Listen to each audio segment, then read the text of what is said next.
tithes and offering. Ayan. Amen. So before we start, so we'll pray. Oh Lord, Father God, we invite you, Holy Spirit, Father God, and touch my heart, Father God. We will be clean, Father God.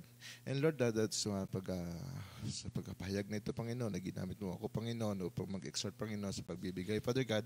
Use me mightily, Father God, and your words only come to my mouth, Father God, and not my own, Father God.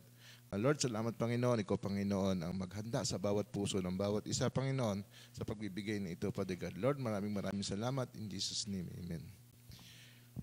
Yan, praise God, no? So, sa ating pagbibigay sa ating Panginoon, no? Actually, no, sa aking pagbabasa, no, na-realize ko din yung kung sino ba talaga yung unang nagbigay para sa atin, di ba? Kasi marami sa atin mas excited lang, di ba? Pag nakaka-receive ng gift or give, no? Di ba? Hindi yan nag-iisip pagtanggap ng gift. Pero pagdating sa pagbibigay, marami po diyan, no? Hindi ko naman nila lahat. Meron diyan talaga. Nag-iisip pa kung ano ba yung ibibigay niya o magbibigay ba siya or hindi, no? Oh, pero yun yung isang mabigat po sa atin, lalo na sa pagbibigay about money. Amen. So sabi nga po dito, no, basahin ko lang yung word ng Panginoon sa John 3:16. So marami po sa atin nakaka-memorize ng verse na to, but marami hindi nakakaunawa ng meaning ng giving, no? Sabi nga po dito, for God so loved the world that He gave His only Son, that whoever believe in Him shall not perish but have eternal life. So ang Panginoon po mismo ang nagbigay sa atin. No? Ibinigay niya yung kanyang kaisa-isa at bugtong na anak upang magkaroon tayo ng kaligtasan, ng katubusan sa ating kasalanan. Actually, before po ako nakakilala sa Panginoon, no? Sabi ko, nung na-receive ko na si Lord, no? Sabi ko, Lord, bakit ako pa? Kasi alam ko po sa sarili ko, ako hindi karapat-dapat sa Panginoon. Ang Panginoon ay holy, banal, no? Ako po ay makasalanan, maraming bisyo, no? Maraming mga bagay na makamundo. Pero bakit ako yung pinili ng Diyos? So doon po nakikita ang pag-ibig ng Diyos sa atin, no? So yun po yung isang na-recall ko sa sarili ko. But sabi nga, sino yung nag-aano sa Panginoon, who believes in Him, shall not perish but have eternal life. So yun po yung binibigay sa atin ng Panginoon, ng pag-asa, no? Na binibigay sa atin na assurance, no?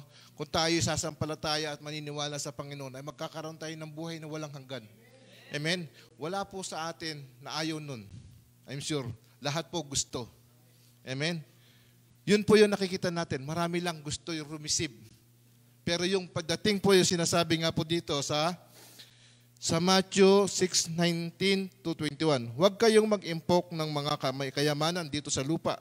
Dito ay maraming naninirang insekto at kalawang at mga nakakapasok na magnanakaw. Diba? Marami po sa atin ang iniisip natin.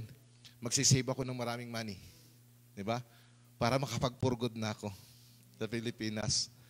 Pero sabi nga dito, no, ng Panginoon, sa halip ay mag-impok kayo ng kayamanan sa langit. Doon ay walang naninirang insekto, kalawang at walang nakakapasok na magnanakaw. Amen?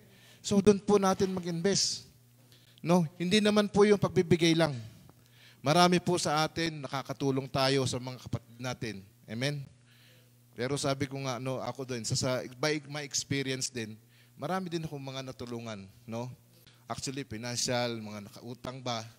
Pero at the long time, ako pa yung naging masama. Di ba? Na pag siningil mo, ikaw pa yung parang obligasyon mo pa na maghantay. No? Na wala pa silang pambayad. No?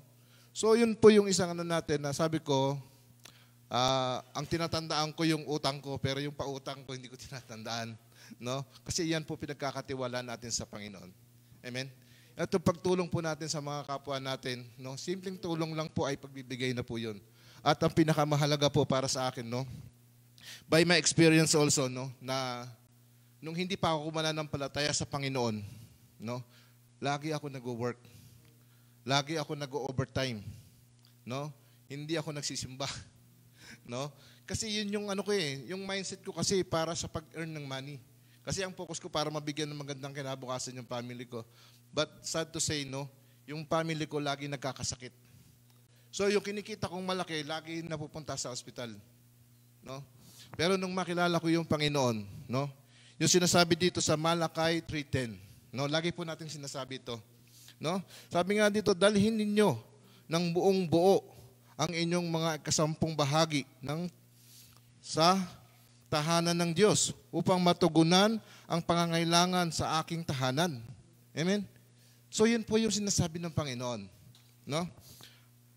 Subukin ninyo ako sa bagay na ito kung hindi ko bubuksan ang mga bintana ng langit at ibubuhos sa inyo ang masaganang pagpapala ng Panginoon. Amen? No, yun po sinasabi ng Panginoon dito is napakaliwanag. Kasi po ang hinihiling lang po natin, bahay, lupa, sasakyan, di ba? Freedom. Pero yung kayang ibigay ng Panginoon, higit dun, no? Sa mga plano natin. Pero ang nais ng Panginoon ay magtiwala tayo. Subukin natin siya. No? Actually, sinubo ko po yung Panginoon. Sabi ko, Lord, gusto ko itong maranasan. Gusto kong maranasan yung mga testimony nila. Praise God po, nung sumunod ako sa Panginoon. Hindi na ako nag-work ng Friday. Hindi na ako nag-overtime nung napakadaming overtime. Kasi bakit? Waste of time eh.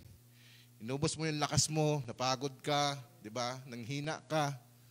Tapos ang dalawang time, pagdating ng salary, wala rin. Pero nung nagtiwala po ako sa Panginoon, sabi nga sa Proverbs 3:5-6, no? Yan po yung life verse ko. Trust in the Lord with all your heart and not lean your own understanding. Pinagkatiwala ko po sa Panginoon lahat ng bagay na meron ako.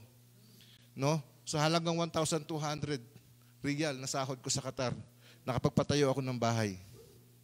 Pero ang sahod ng pamilya ko, ang gastos nila, 15,000 din. Yung basic ko din yun. No? Pero kung iisipin mo, paano ako kumakain? Kasi yun lang ang basic ko. Paano ako nakapagpagawa ng bahay? No? Pinagkatiwala ko sa Panginoon. No? Ibinigay ko lang sa Panginoon. Sabi ko, Lord, ito yung para sa akin. Hindi naman niya tinitingnan kung magkano yung amount eh. Tinitingnan ng Lord kung gaano kalaki yung puso mo. Di ba? Even sa pagpili niya kay Gideon. Di ba kung matatandaan natin yun? No? Although yung puso talaga tinitingnan ng Panginoon, hindi yung lakas mo, yung physical mo, no? Yung pagtitiwala mo sa Panginoon. So yun po yung pagbibigay natin sa Panginoon, no? Ibubuhos niya. Pero sa mga ayan sa online, no? Sa lahat po ng gusto niyo, no, ang Panginoon po, although hindi pa natin siya hinihingi, no? Ibinibigay na po sa atin ng Panginoon. So yun po, no? Doon tayo papasok sa pagbibigay sa Panginoon, na ipag-pray po natin, no, yung ating mga bibigay sa Panginoon.